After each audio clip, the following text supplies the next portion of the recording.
At first, it looked like just another normal day at the park. People were enjoying the kind of fear they thought was completely safe. But these ordinary moments turned into accidents no one was prepared for.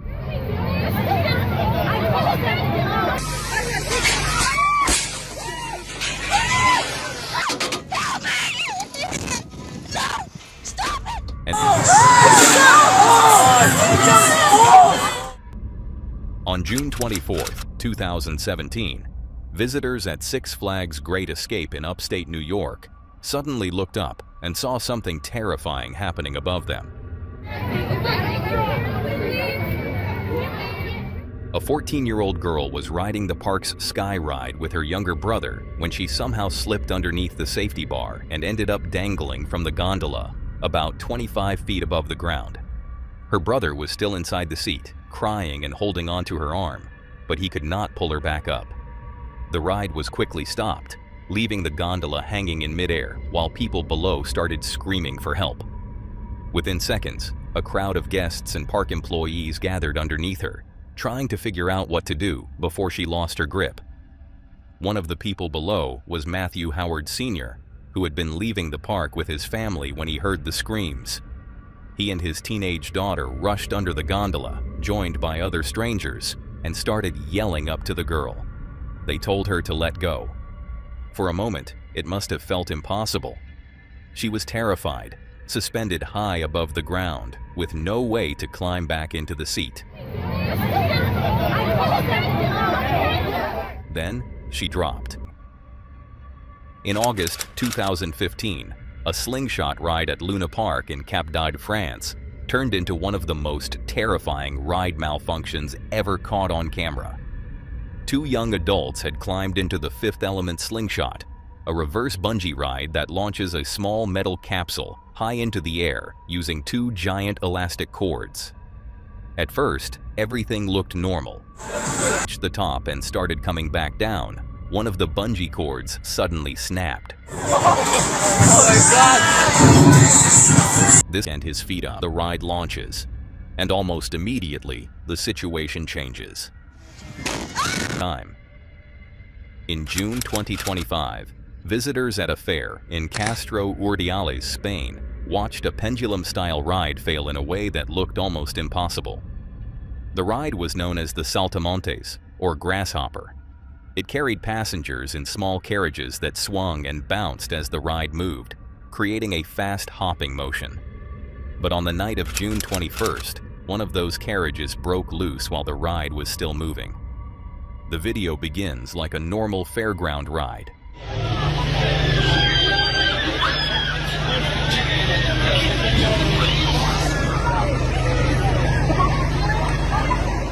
Music is playing, lights are flashing, and the carriage is swinging at full speed.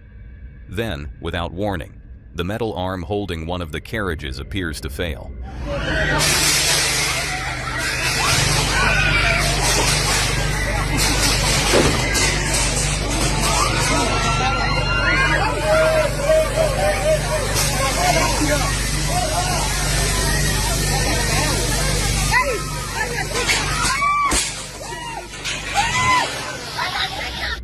The carriage flips, parts of the ride break apart, and in that instant, 3 teenage girls are thrown into a terrifying fight for survival.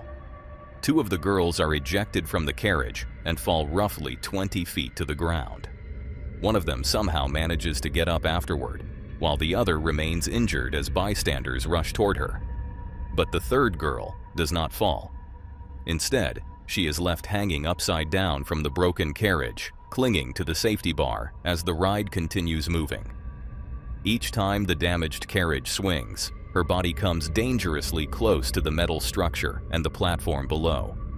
For everyone watching, there is nothing they can do but scream and wait for the ride to stop. When it finally comes to an emergency halt, staff and bystanders rush in to help. All 3 girls survived, but they were taken to the hospital, with one reportedly suffering serious injuries and initially being listed in critical condition. Authorities immediately shut down the ride area and launched an investigation into how the carriage's mount could fail so catastrophically. Early concerns focused on the possibility of metal fatigue or a bolt failure that had gone unnoticed. And that is what makes this accident so disturbing. Fairground rides are constantly assembled, taken apart, moved, and rebuilt in different places. So every bolt, every connection, and every worn-down piece matters. Because when just one part fails at full speed, the people strapped into the ride have no control over what happens next. But not every accident comes with answers. This next video only leaves questions.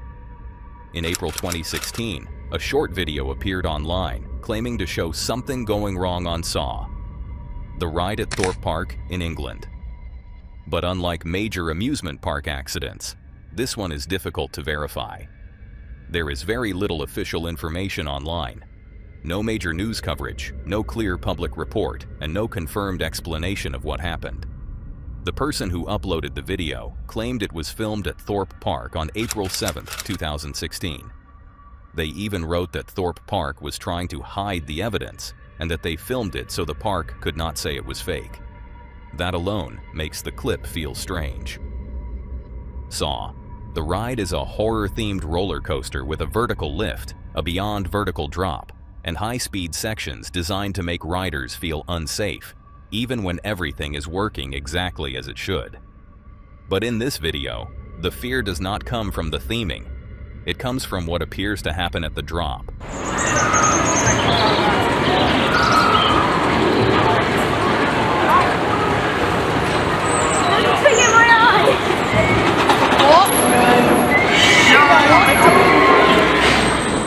Just as the car reaches the edge, the carriage appears to detach from the track and fall straight down toward the ground.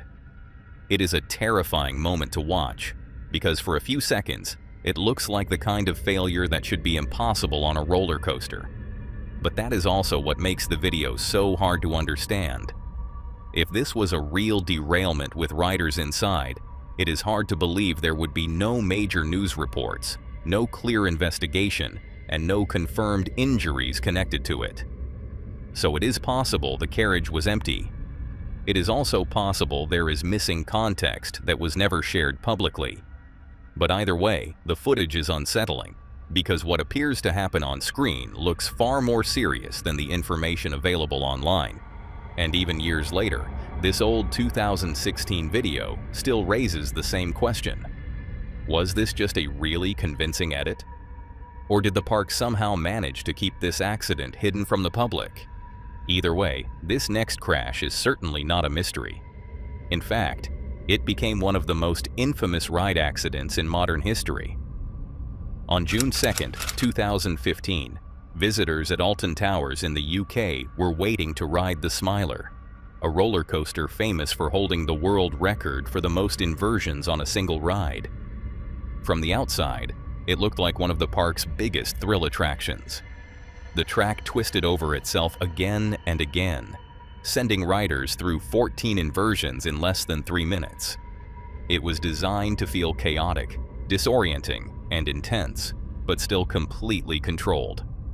That afternoon, something on the ride went wrong before the passengers ever left the station. A fault had stopped operations, and engineers were called in to fix it. While they were working, an extra empty train was added to the track.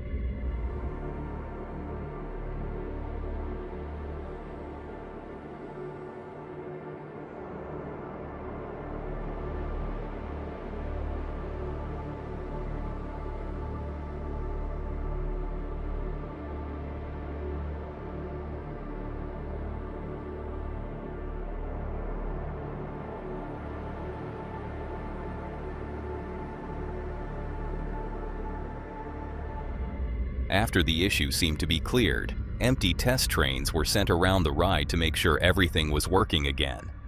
But one of those empty trains did not complete the course. Because of strong wind and the lack of passenger weight, it failed to make it over part of the track and rolled back, coming to a stop in a low section of the ride. It was sitting there, empty and hidden on the track, while another train carrying 16 passengers waited behind it. The ride's safety system detected the blockage and stopped the loaded train before it could continue. At that moment, The system was doing exactly what it was supposed to do. But the engineers believed the warning was a false fault. Instead of physically checking the track and confirming where every train was, the block stop was manually overridden. Then the train carrying passengers was released.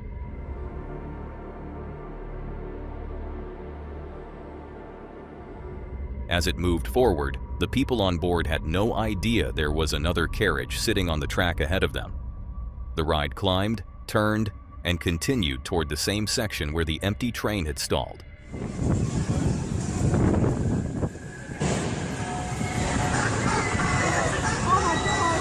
What was that?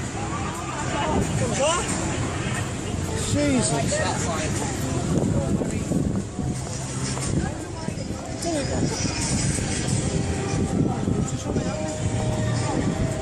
You stopped here for maybe 10 minutes. The passenger train slammed into the stationary carriage at around 20 miles per hour. That may not sound fast, but investigators later said the impact was comparable to a much higher speed car crash because of the way the two trains collided. The front row took the worst of it.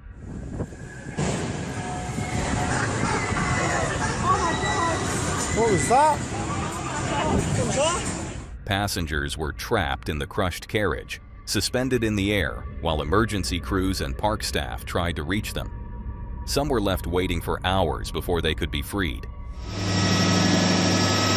The crash happened at 2 o'clock in the afternoon, but paramedics were still treating the seriously injured on the scene 5 hours later. First, they had to get them down. The collision was about 25 feet up, and so the fire brigade built a platform to reach it.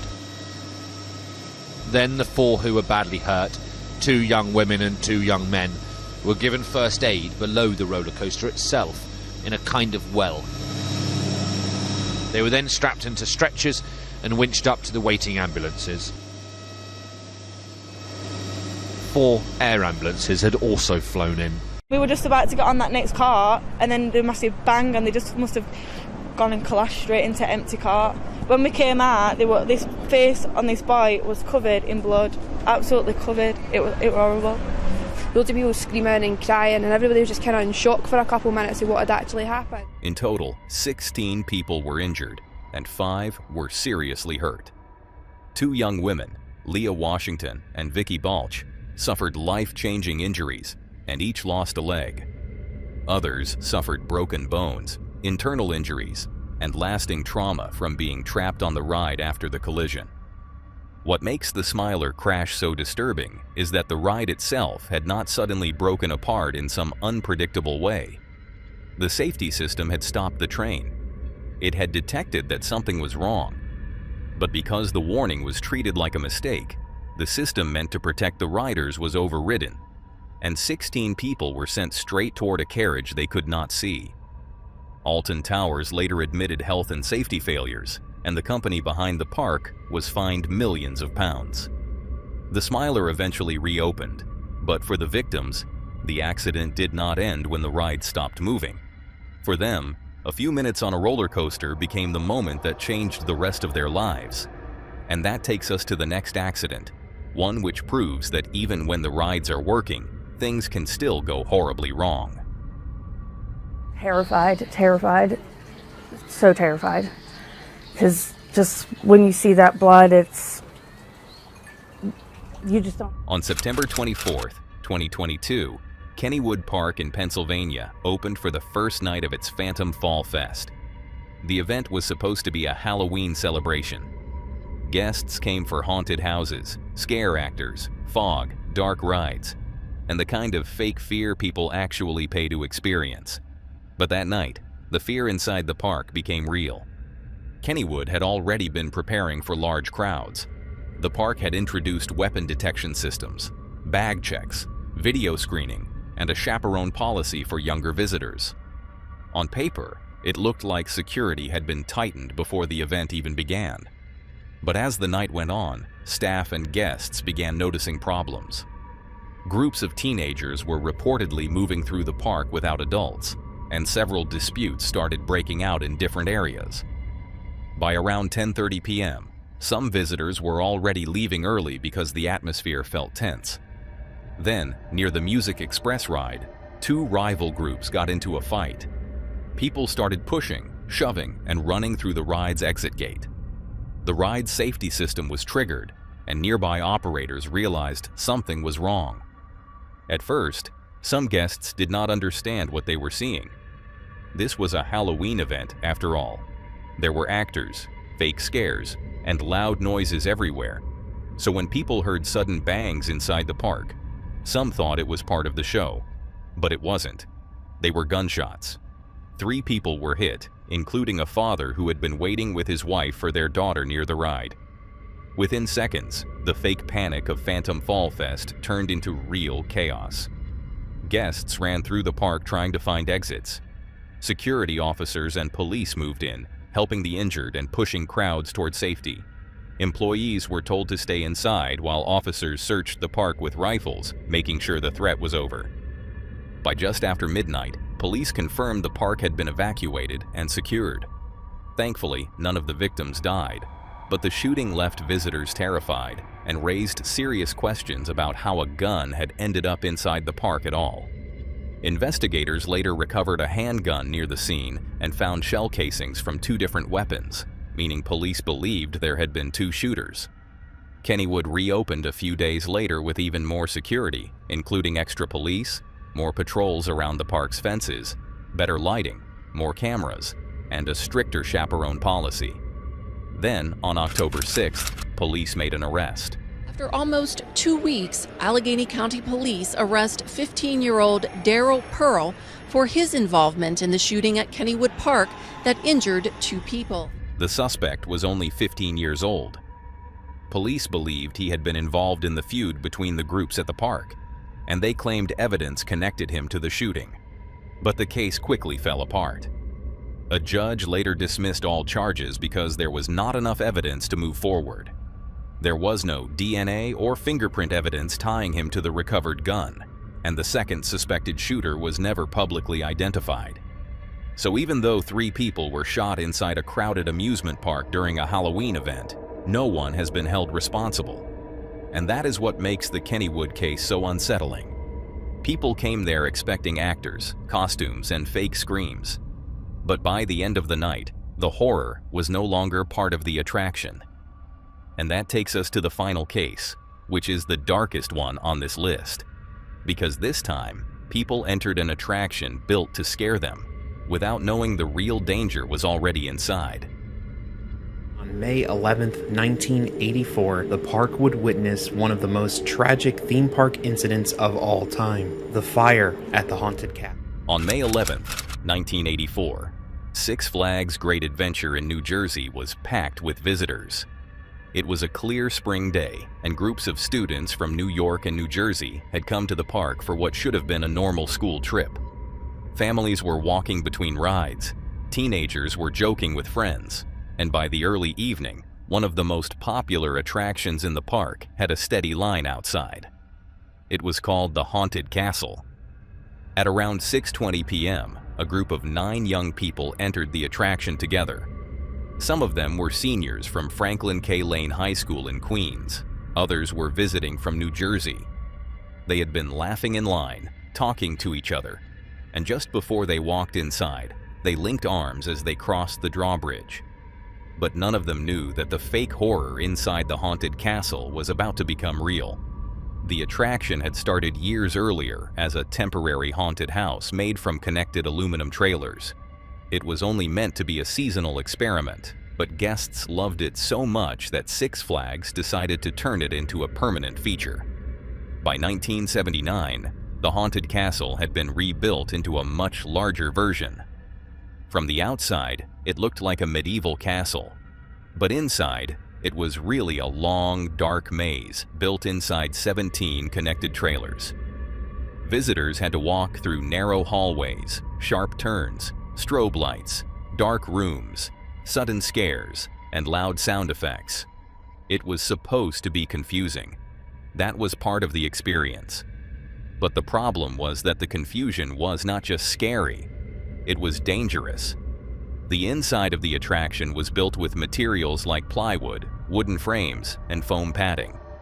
There were no automatic sprinklers, no smoke detectors, and no proper emergency lighting to guide people out if something went wrong.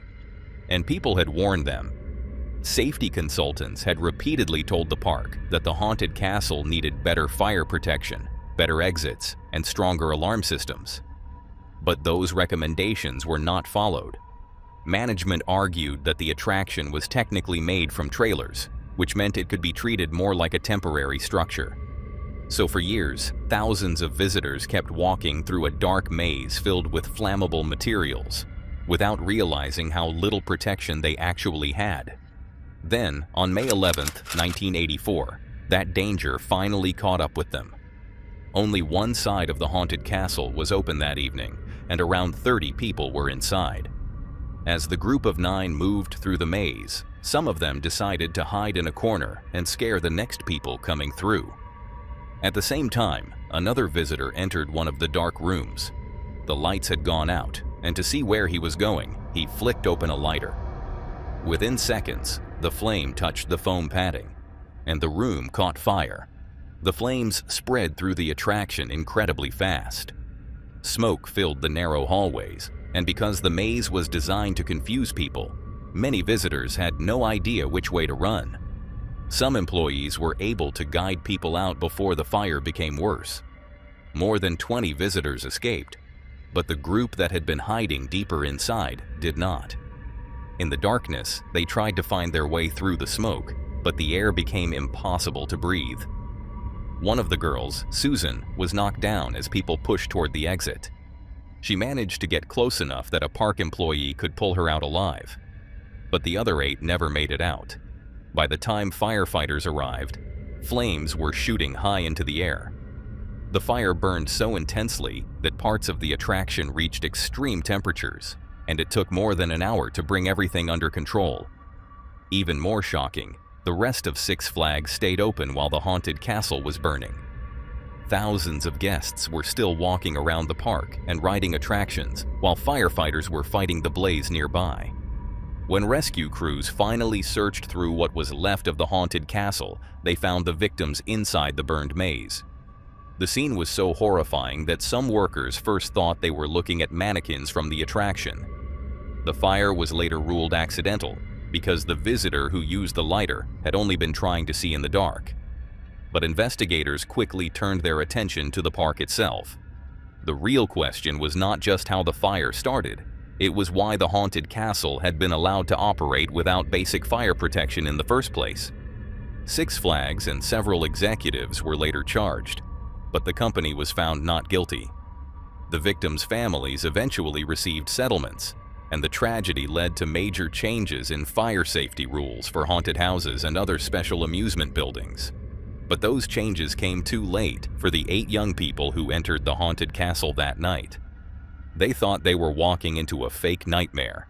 Instead, they became trapped inside a real one. That's all for today, folks. If you like to see more of this creepy content, click on the video on screen.